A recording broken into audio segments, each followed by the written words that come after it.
한국 방산이 맛집 행보를 이어갑니다. 루마니아 매체 데파트 보도에 따르면 루마니아 정부는 현지 시간 14일 루마니아 국방부에서 LIG 넥스원과 9천만 달러, 우리 돈 약 1180억 원 규모의 신궁 54기를 구매 계약을 체결한 것으로 알려졌습니다. 신궁은 저고도로 침투하는 적 항공기 요격에 사용되는데요. 2인 1조로 운영되며 무게가 15kg에 불과해 휴대가 편리합니다. 최대 사거리는 7km인 만큼 북한군의 AN-2 헬기를 격추하려는 목적으로 개발돼 헬기 킬러로 명성이 자자합니다. 특히 이번 계약은 한국과 루마니아의 방산 협력 구축을 위해 진행된 것으로 전해지는데요. 지난해 니콜라이 이오넬치우커 루마니아 전 총리가 방한해 원전, 방산, 경제 등 실질 협력을 논의했습니다. 치올라쿠 현 총리는 당시 하원 의장 자격으로 대표단에 합류해서 방한한 것으로 알려졌죠. 당시 치우커 전 총리는 한국이 루마니아의 아시안의 유일한 전략적 동반자임을 언급하며 한루 전략적 동반자 관계 격상 15주년인 2023년에도 한루 간 활발한 고위급 교류가 지속되길 희망한다고 말했습니다. 과연 한국 방산, 루마니아를 포함해 맛집으로 위용을 떨칠까요? 조태현 기자가 알아보겠습니다. 최근 들어서 LIG 넥스원이 상당히 이름이 자주 보이고 있습니다. 바로 옆에 많이 본 기사에도 있죠. 고스트 로보틱스를 인수한 이 소식으로 상당히 주목을 많이 받았는데요. 이번에 가져온 소식은 전통적인 영역에서의 소식입니다. 루마니아가 LIG 넥스원에서 신궁 54기를 도입하기로 했다는 소식인데요. 금액은 9천만 달러, 그러니까 우리 돈으로 1200억 원 정도가 되죠. 루마니아가 한국과의 방산 협력을 끊임없이 계속적으로 논의를 하고 있는데요.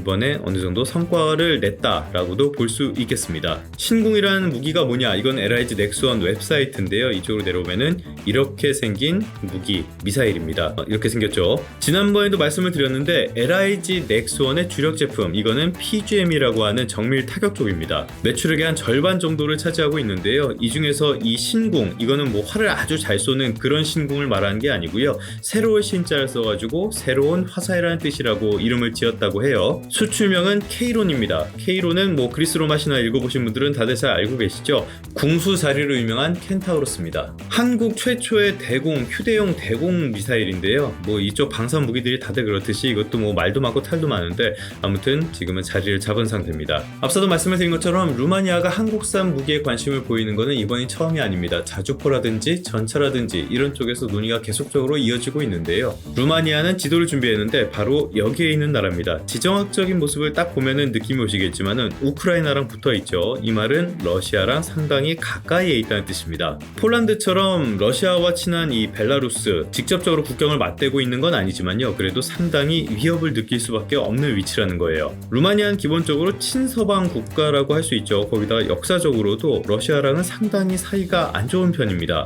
러시아의 우크라이나 침공 이후로는 대러 제재에도 참여를 했고요. 그러다 보니까 이곳 역시 군의 현대화 그리고 국방력 강화가 굉장히 시급한 나라인데, 그러다 보니까 대안이 어디다? 바로 대한민국일 수밖에 없는 겁니다. 수준급의 무기를 바로바로 공급해 줄 수 있는 나라가 우리나라 외에는 별로 대안이 없다 보니까 그런 건데요.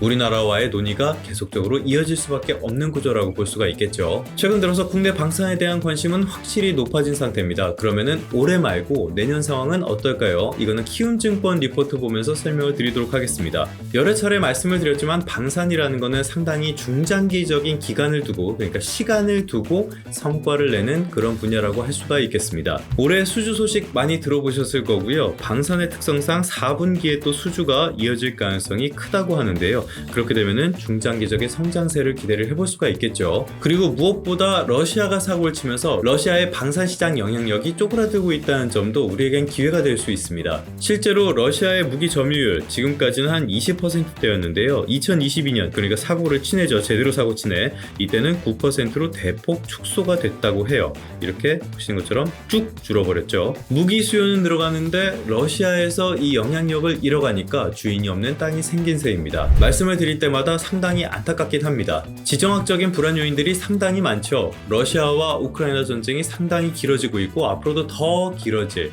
더 오래 갈 가능성이 있다는 점, 그리고 중동에서 이스라엘과 팔레스타인의 무장정파 하마스의 전쟁까지 이어지고 있다는 점, 중국이 제국주의적인 성향을 보이면서 주변 국가들과 박차를 빚고 있다는 점, 이런 문제들은 아이러니하게도 우리나라 방산 기업에는 큰 기회로 다가오고 있습니다. 지정학적인 위험에 노출되어 있는 나라들을 중심으로 국방비가 중장기적으로 계속적으로 늘어날 가능성이 크고요. 이 과정에서 생산력과 가성비를 갖춘 국내 기업들이 기회를 잡을 수 있다는 그런 전망이 나오는 건데요. 그렇기 때문에 내년은 물론이고요. 중장기적인 성장세, 우리가 충분히 기대해 볼 만한 시점이 아닌가, 이렇게 요약을 해볼 수가 있겠습니다. 그러면 성공 투자하시고요. 다음 시간에 다시 뵙도록 하겠습니다.